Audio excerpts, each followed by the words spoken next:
দেখো বন্ধুরা, তোমাদের আগে একটা পদ্মর ভিডিও দিয়েছিলাম, সেটাতে তোমরা অনেক ভালোবাসা দিয়েছো। তো একই গাছে আরেকটা পদ্ম ফুটেছে আজকে আবার। তো দুদিন পরে আবার ফুটলো।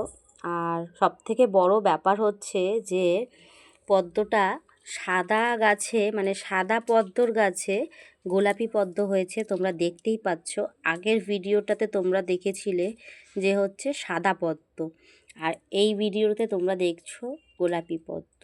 তো ঠাকুরের এতই সুন্দর লীলা যে একটা গাছে দুরকম ফুল। আমার কিন্তু এই জবা গাছে অনেক সময় লাল জবা ফোটে, তো সেই ভিডিওটা তোমাদেরকে দেখানো হয়নি। যাই হোক, আবার হলে অবশ্যই ভগবান সেই সুযোগ দিলে তোমাদেরকে দেখাবো।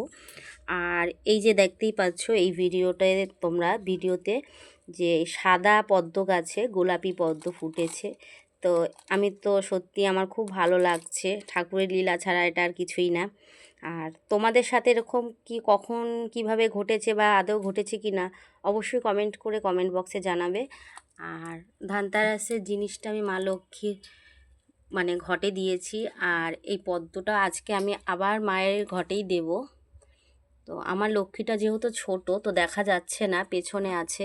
আর সামনে পিতলের লক্ষ্মী কেনার আগে এই লক্ষ্মীকেই আমি ঘট পাততাম, তো এখন পিতলের লক্ষ্মীটাই আছে। তো যাই হোক, তোমাদেরকে দেখাচ্ছি, দেখো ওই যে। আর মাকে এখনও চুল পরানো হয়নি, আর মুকুটও পরানো হয়নি। তো মুকুটটা আমি নতুন এনেছি বলে মাকে একবারে সাজাবো বলে এইভাবেই রেখেছি।